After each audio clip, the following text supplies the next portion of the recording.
today I'll be here to talk about sexually transmitted infection, STIs. We're going to talk about some myth and some misconceptions about sexually transmitted infection. It is thought and it is said that only people who are promiscuous, only people who sleep around, it's only them that can have STIs. That is not true. People contact HIV, move along for months, for years, and they don't show any symptom, and they go about passing it to other people. Even bacterial infection like gonorrhea. After the first few weeks that there's a manifestation, painful urination and the rest, it may lie asymptomatic for years in the human body, but the person keeps passing it to the next person. So the next misconception is that condoms protect against all forms of STIs. That's not true. Hello, you're welcome to another episode of the Intimate Matters podcast, the podcast that takes you into the world of sexual and reproductive health. We discuss everything that pertains to your intimacy. And today I'll be here to talk about sexually transmitted infection, STIs. We're going to talk about some myth and some misconceptions about sexually transmitted infection. But just before we get in, you should know that on this podcast, you can follow us on our YouTube, you can follow us on our Facebook, follow us on our Instagram, also on TikTok, and you can connect with us personally on our WhatsApp channel. And then you should subscribe to this podcast if you've not already done so. Let's start with the basics of STI, sexually transmitted infection. And I want to first and foremost call a difference between sexually transmitted infection and sexually transmitted diseases being the STD, because oftentimes this is used interchangeably most times in medical literature and even when people are having conversations about it. So the difference between the two terms is just in the I at the end and also the D. The I is the infection and the D is the disease. So one is an infection, one is a disease. So what's the difference?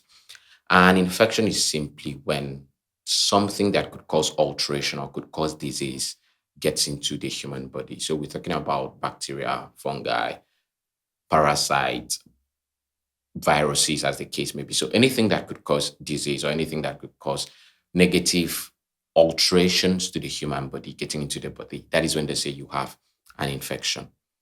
When this infection stays in the body, causes this alteration and result in physical manifestation, what we call symptoms, that is when it becomes a disease.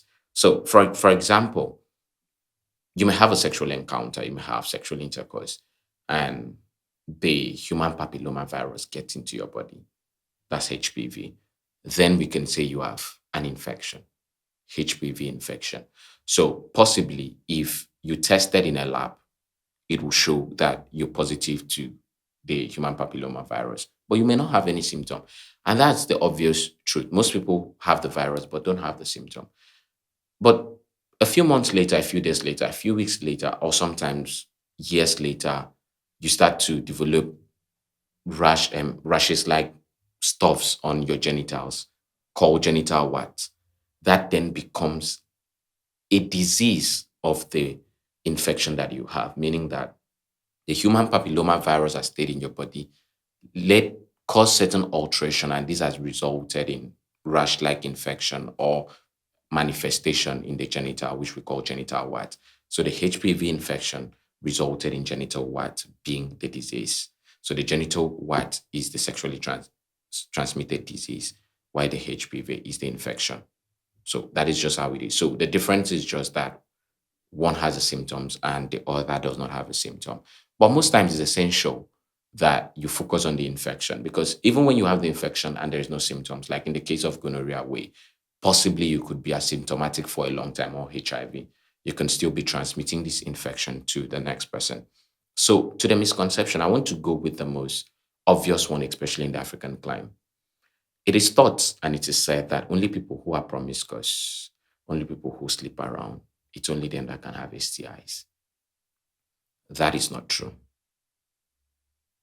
Because some of these diseases that fall under STIs can be gotten from other means. So let's use the most popular one, HIV, for example. Yes, majority of HIV virus or HIV victims get it from the sexual route. But then you can have the virus from other routes, sharing of sharps, transmission from mother to child. So there are other things that could cause. And even if we go into the sexual context, you may not be promiscuous. You may have one partner. You may be faithful to your one partner, but your partner is not faithful to you. So you yourself may not be promiscuous. Unfortunately, get yoked or hooked to somebody that is promiscuous, and then the person brings it to you. So everybody now assumes that you're promiscuous. Meanwhile, they do not know that it is your partner that was promiscuous, that you are not. So oftentimes we see very prude and we see very virtuous people walk into this sexual and reproductive health unit in the health facilities, and then they come and cry their heart out that they were not promiscuous. Why did this happen to them? So sometimes it's your partner that brought it to you, or you got it from other forms of transmission. The second myth is that people think that they will always know when they have an infection. You may not always know when you have an infection. This is because most of this infection may be asymptomatic, do not show any form of symptom for a very, very long time, especially viral infection. Looking at herpes, we're looking at HPV, looking at HIV. People contact HIV, move along for months, for years, and they don't show any symptom, and they go about passing it to other people. Even bacterial infection like gonorrhea, after the first few weeks that there's a manifestation, painful urination, and the rest, it may lie asymptomatic for years in the human body, but the person keeps passing it to the next person. So you may not always know. That is why, we say things like infection not a show for face, right? It's not written in the face. You cannot look at somebody and assume. So from years of working in the sexual and reproductive health space, people walk into the facility and you look at them, they look very, very okay from the outside. And they come into the consulting room and they take off their clothes and you see what is on the inside of them by virtue of making an observation. And you see that the outside doesn't portray what is in the inside. So you that is looking at them from the outside, you may or may not always see the symptom to know that they have STIs. Some people also feel that STI can only be spread through intercourse. Now, you see this especially among young children, among adolescents. I get these kind of messages a lot. I did not do anything, or I did not even put anything. I put only the tip and the rest of them. You don't necessarily need to insert what we call intercourse. You don't necessarily need to insert for it to be that STI will pass. So STI can come from things like dry humping. So dry humping is when you have to rub your genital against the next person without any form of penetration, just to get the just to get your sexual desire quenched, or just to get the sexual pleasures from it. So what if you rub and we may have had this virus pass through contact, for example? So that can happen. So sometimes I did not insert inside you, but what if this person had actually gotten their body fluid across into your body?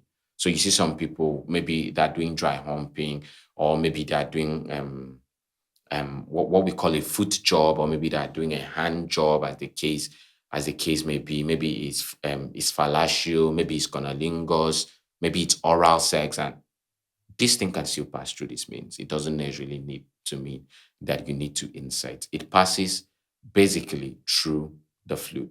So anyhow you get in contact with the fluid, it can pass. Some may pass also from direct contact. Some HPV to a certain extent can pass through direct contact. So you need to be very sure, not only when you have to insert, you feel that it passed. So the next misconception is that condoms protect against all forms of STIs. That's not true. Yes, condom is the best and the closest thing we've come to having an all protective gear against sexually transmitted infection. But some infection, especially viral infection, can still pass even when you're using condom. Herpes, HPV, they can. Because if you look at the usage of condom, especially for male condom, it doesn't cover up to the base of the penis. So this can still come in contact, and this infection can still pass through this means, especially if there are open sores. So for example, as a man, you may just have finished shaving before you get into the sexual process. And then there are wounds from the shaving. and then you get in contact, you've used condom on the phallus of your penis, but it doesn't cover the base. So the fluid from the woman can get across to the base of your penis and then access you through that wound, those shaving wounds. So that's why it's also essential. We say this sometimes jokingly that if you're planning to have any form of sexual contact, it's important that you shave beforehand. You should shave like 2 days before so that those wounds, those little wounds that come from shaving, may have time to die off before you get into the process, just to reduce your risk of getting this infection. Next, people think that STIs are not a big deal. I can just have it. What is it? It's an infection. So why do I have to worry about it? If it's an infection, I can treat it. If it's an infection, I can cure it. Not all STIs can be cured, especially the viral ones. We already know this. We're looking at HPV. For years, scientists have been on it to find a cure. It cannot be cured. So there are certain STIs that cannot be cured. And when they stay in your body, especially when you do not follow the treatment regimen, they can lead to so many complications. Pelvic inflammatory disease, which can result to infection of other organs in your pelvis. For example, if you're a lady, it can lead to infection of your fallopian tube, your uterus, maybe even go up to your ovaries. And what will this result in? This results in possibly infertility. Same with the man. Or maybe possible complications on the child during childbirth. So we know that a history of gonorrhea, untreated gonorrhea, can result to congenital abnormality for a woman who is trying to birth a child. Abnormality like being born with blindness. So STI, it's a big deal. You should treat yourself if you have one, and you should also protect yourself against it. Then people also feel that they can't get STI from people they're in a relationship with. That is false.